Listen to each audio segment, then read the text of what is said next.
brilham os olhos. Mas vamos lá, vamos falar um pouquinho sobre Neymar. Essa situação que o Lucas acabou de citar, que é insana. Esses últimos tempos aí, logo após a partida da eliminação. Hoje é quarta, né? No caso, segunda-feira. Veio ao ar nos stories do Neymar.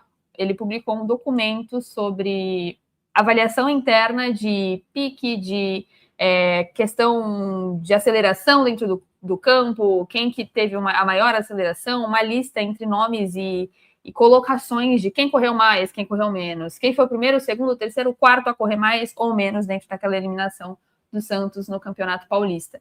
E eu achei isso uma loucura. A gente não tem o documento para passar para o Patrick? Será? Para o Patrick colocar na tela? Talvez tenhamos, sim. Deixa eu descobrir aqui, Patrick, para você conseguir colocar na tela caso a gente consiga. Porque, para vocês visualizarem mesmo esse doc, que é um doc interno do Santos, tá? Isso é uma avaliação do clube interna, que pelo visto, passa pelos jogadores para eles terem noção de como eles desempenharam fisicamente. E o Neymar colocou isso nos seus stories para falar: segundo jogo após a minha cirurgia, vamos evoluir. Eu fui apurar sobre isso, porque eu já recebi, cometer uma inconfidência aqui com vocês. Teve uma pessoa próxima a um jogador recentemente que já me mandou essa imagem de outro jogo, né? Não desse, óbvio, faz um tempo, faz alguns meses. Ela me mandou essa imagem e falou: Lucas, pelo amor de Deus, não publica, porque é algo interno. Só que não é um jogador nem perto de ser importante como o Neymar, né? Tão importante como o Neymar. É um jogador que estava sendo criticado numa partida em que os torcedores estavam falando: pô, esse cara nem corre. E ele tinha sido o cara que mais correu no jogo. Então, por isso que a fonte me mandou essa imagem e eu não usei, porque é algo interno. Então, existem duas questões ali do dia a dia, da análise, que não são divulgadas abertamente. Esse PDF, que todos os jogadores recebem depois do jogo, tá? Não foi apenas o Neymar que recebeu. Todos os jogadores recebem esse indicativo de performance física. Os jogadores recebem sua própria performance e esse documento que compara com os demais. O Neymar postou o comparativo porque ele quis se provar. Não apenas para o Santos, mas principalmente para a seleção. Tipo, tô bem fisicamente, tá? Fui o segundo que mais corri, fui o segundo de maior velocidade e tudo mais. Então, os jogadores recebem, mas isso nunca foi publicado por nenhum jogador, tá? É um documento interno. Outra coisa que é interna, por exemplo, são lances que são gravados pela própria análise do Santos. Eu já recebi vários lances. Eu nunca pude publicar, nunca me deixaram, porque são imagens do núcleo interno, do circuito interno. É que nem divulgar imagens internas de câmera, de apartamento e tal. Você tem que ter uma de elevador, de câmera de monitoramento, sei lá. Então, eu já recebi essas imagens. Eu já tinha recebido uma dessa lá atrás, de outro jogador, e eu não tinha publicado. Assim como não se publicam vídeos que são gravados internamente. Mas o Neymar pode. O Neymar tá errado de fazer isso? Acho que não, porque o Santos deixa. Então, o Neymar, ele tem regalias das mais complexas às mais simples. Então, por exemplo, o Neymar, ele é o único que tem profissionais da sua própria equipe no CT, ele é o único que tem um cinegrafista gravando os próprios treinos. Imagina, se todos os jogadores quisessem um cinegrafista gravando e tirando foto deles, não ia dar, ia ter muita gente. O Neymar tem. O Neymar tem outras regalias no sentido de treinar na sua casa em alguns momentos. Mas tu não acha que extrapola o profissionalismo? Então, aí tem essa. Tipo de conteúdo interno nesse nível? Tem essa que, assim, o Neymar, ele se sente à vontade para fazer esse tipo de coisa. Que é algo que, assim, é grave. Não é. Mas que passa o recado de que não há comando. E de que há uma vaidade, um egoísmo surreal também. Isso sim. Eu tô falando da questão de estrutura de clube, que era o que a gente estava falando até agora. O que o Neymar está fazendo para se autopromover, para mim, é um segundo momento que a gente também pode falar. Mas, assim, se existe uma regra, ela precisa valer para todos. E se não vale para todos, ela precisa ser verbalizada que não vale para todos. Pode parecer bobo, mas tem jogador que não está em nenhum indicativo aí que pode ter ficado incomodado. Claro, o Gabigol não aparece. Então, o nome que eu pensei foi nele. O Gabigol não aparece. Então, eu não sei se o Gabigol ficou incomodado, mas eu vi várias pessoas falando, e o Gabigol nada, hein? Lógico, então, o Gabigol, ele tomou de morador. Lógico, expõe. E o Gabigol, ele pode ter sido o quarto, ou quinto, ou sexto, e não estava ali exposto, e ele acaba sendo tipo assim, pô, será que ele não tá correndo? O Gabigol tá correndo menos que o Neymar? Então acaba valorizando um Rony da vida e desvalorizando outros jogadores meio que de graça. Então, o que aconteceu? O Neymar, ele fez esse post para se provar, pensando em seleção brasileira. Tipo assim, porque o que aconteceu, para vocês entenderem? O Neymar deu um pique gigantesco pro segundo tempo, em que ele não consegue alcançar a bola sai. né? Que muita gente zoou o Neymar, né? E ele foi o segundo maior pique do jogo. Nesse pique aí, ele foi o segundo maior velocidade do jogo. Então, talvez você olhando o Neymar não pareça tão leve, mas foi algo de velocidade alta, né? E o Neymar falou, pô, tô tomando um monte de crítica aqui que eu tô mal fisicamente. Eu não tô, não, olha isso aí. Só que assim, o Neymar não vai parar pra pensar, puta, ninguém faz isso, né? Porque imagine se fosse o contrário. Imagine se o Rony tivesse perdido um gol e quisesse postar. Nossa, olha aqui, ó, eu tô no top. E não aparecesse o Neymar seria criticado por não estar em nenhum indicativo de performance. O Neymar seria um desses jogadores que estão falando, pô, por que você tá postando, sabe? O Neymar pode fazer as coisas. No Santos, os assessores da presidência podem mandar. Os membros das comissões do conselho viajam com os jogadores. Pessoas se sentem donas do clube, no sentido de intimidar torcedores para falar, você vai ser processado. Então, assim, o Santos hoje não tem comando. E aí, quando a gente fala que a bola entra ou não entra por motivos, você pode, eu não sei a religião que você tem, a espiritualidade que você tem, mas quando a bola do Moisés raspa a trave e 5 minutos depois, 3 minutos depois, sai o gol do Novo Horizontino numa bola que parecia morta, não é por acaso. Por que o Santos sempre toma gol no final? Por que o Santos nunca tem sorte? Por que a bola nunca desvia e entra? Porque o Santos talvez não mereça, porque o Santos não está fazendo o que ele deveria fazer. A atmosfera pesa muito. É extremamente pesada. A gente foi cobrir o último treino aberto do Santos. Nossa. E a energia tava ruim, gente. Ruim. Tipo assim, tem locais que você entra que você sai melhor. Tem locais que você entra que você sai e parece que estão te puxando para baixo. E foi o que a gente sentiu no CT. Sim. Então, assim, o Neymar, ele tá completamente errado de fazer esse post. Se você for pensar no contexto, talvez esteja. Pelas regalias que o próprio Santos deu, não. Mas isso denota uma falta de comando. O Neymar não está preocupado com a própria diretoria, com o próprio departamento de futebol, com o próprio departamento de análise, e nem com os seus próprios companheiros que nunca fizeram esse post. Porque quando o Neymar voltou sem condições físicas ideais e não voltou para marcar, ele poderia ter sido exposto. Tipo, ó, fulano correu 12, outro 11 e o Neymar correu 4. O Neymar nunca foi exposto assim. Só que quando foi conveniente, o Neymar postou. Então isso é só mais um exemplo de como as coisas no Santos estão bagunçadas. Estão bagunçadas. E o Neymar, beleza, ele acho que ele voltou melhor fisicamente, tecnicamente ele foi mal.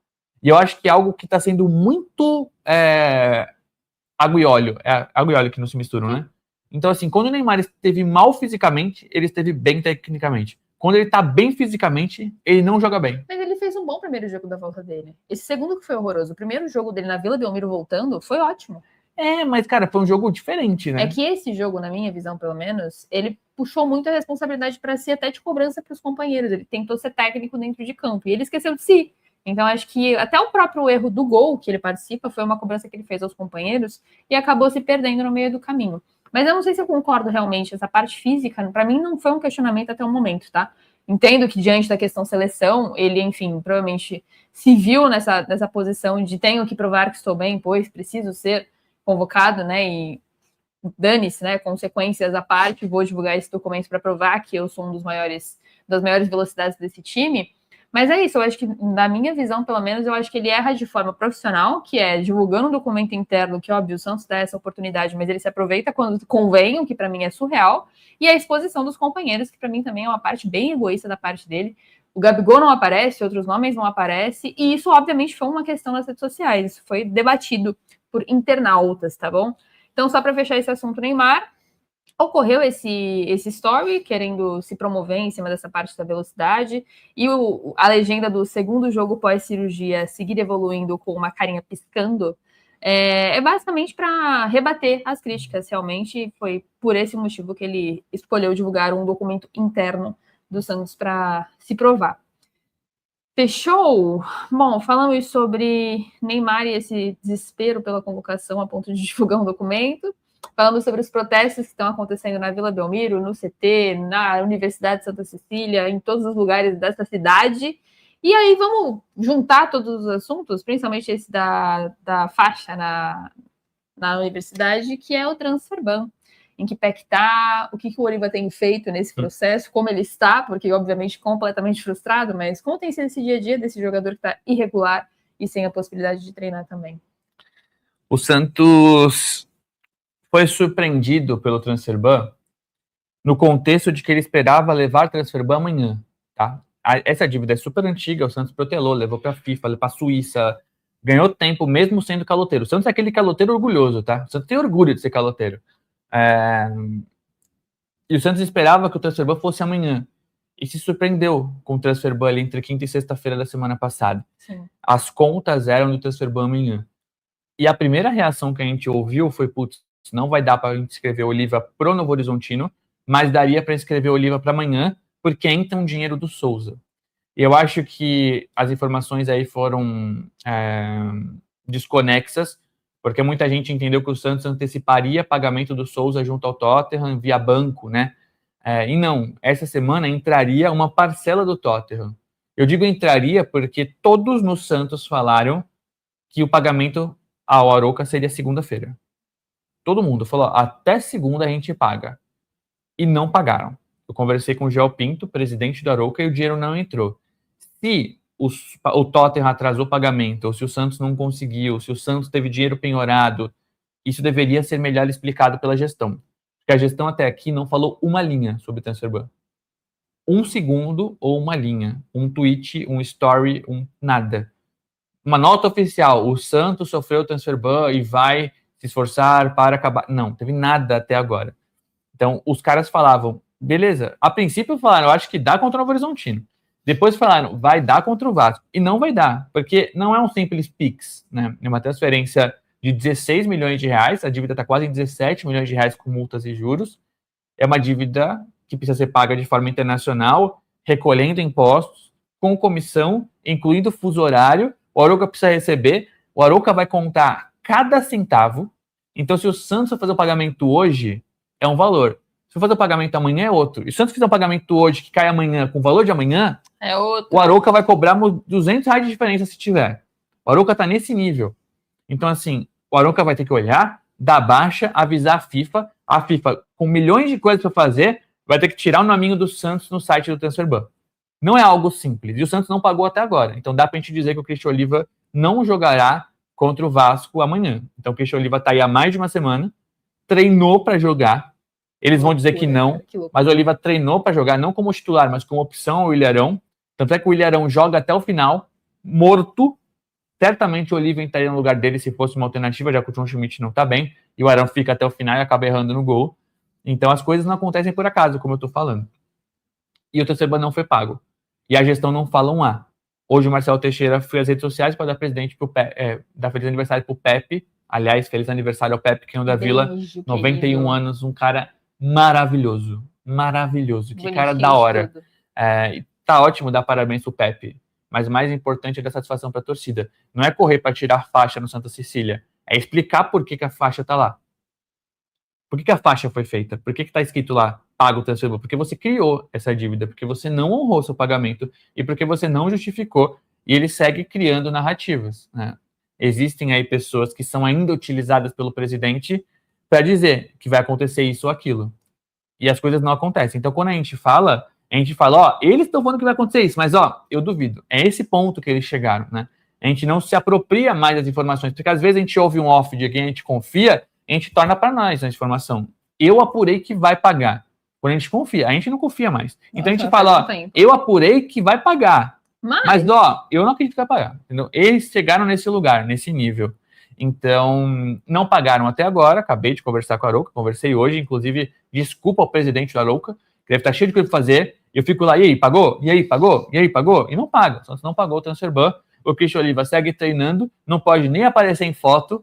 Então, todo mundo que trabalha no Santos tem que tomar o maior cuidado do mundo para não mostrar o Christian Oliva, porque o jogador não assinou o contrato, não pode assinar. Tá tudo certo, tá? A negociação não vai ser cancelada, a não ser que o Santos fique 3 meses no Transferban. A não ser que o Oliva, enfim, falar, vão todo mundo ir a merda e eu não quero mais. Aí, eu acho que não é isso. Existe a possibilidade, mas é pequena. Não, acho que não, porque ele já saiu, já se despediu, já assinou rescisão no Nacional. É questão de realmente regularizar agora.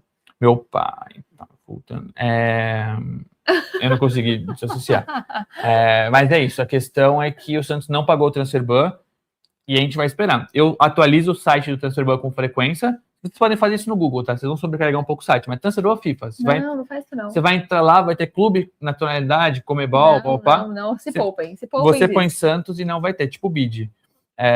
E eu tô conversando com a Arouca e até agora nada aconteceu. Então o Christian Oliva segue fora a partida contra o Vasco. O Santos vai ter as mesmas opções, pelo menos não tem novos desfalques, né? Então tem aí novamente força máxima, tirando o Christian Oliva. Vamos ver o que o Vojvoda vai aprontar, porque ele erra na escalação contra o Novo Horizontino, né? O Gabriel Menino não vai bem, o Miguelito entra pedindo passagem, então vamos ver como é que vai ser Santos e Vasco. Mas de Transferban, que eu sei que vocês estão me perguntando, não temos novidades ainda. Muito bem, então o Transferban segue vigente, tá? O Santos segue impedido de regularizar jogadores, a única coisa que o Santos pode é dispensar jogadores. E já aproveitando, ai, Gabi, o Bácio e o Rincon já foram dispensados? A rescisão amigável aconteceu? Não tenho essa informação, tá? O que eu sei é que estão negociando essas saídas, tanto do Bácio quanto do Rincon, mas que até o momento nada foi concretizado, então não está oficializado, assinado, eles ainda estão vivendo o dia a dia normalmente. Estou esperando, inclusive, ansiosa para que saiam os relacionados do Santos e entender se algum deles, de repente, vai aparecer dentro desse jogo, mas a intenção do Santos é liberar os dois, tá? Então, essas decisões provavelmente vão acontecer, mas estão fazendo com calma para, enfim, conseguirem diminuir os gastos dessa rescisão. Nem isso eles conseguem, né? Nem isso. Faz uma semana que eles disseram que tinham fechado a rescisão. Eu falo que assim, disseram que tinham fechado porque eles avisam, né? Quando é notícia boa, eles fazem questão de chamar e dizer, ó, estamos rescindindo, estamos fechando, estamos contratando. E a gente chama os empresários admitem a negociação pela rescisão, depois admitiram que está avançada, mas ambas as decisões não saíram no bid, então o Bácio e o Rincon seguem treinando até para evitar processos, né? Enfim. O Alexis Duarte foi emprestado ao Libertad do Paraguai, ele foi doado ao Libertad do Paraguai, um empréstimo curto de 4 meses, com o Santos pagando a maior parte do salário, só para eles dizerem que tiraram o Alexis Duarte. Não faz nem sentido fazer isso, a gente não tem outro zagueiro, mas enfim, era opção pro Vojvoda. É assim que eles trabalham. E o Lautaro Dias, que muita gente perguntou por que não esteve no último jogo, se ele está saindo, não, foi apenas uma opção técnica. Como o Santos ganhou posições ali na frente, né, ganhou novas opções, 5 sondagens da Série A. 5 sondagens.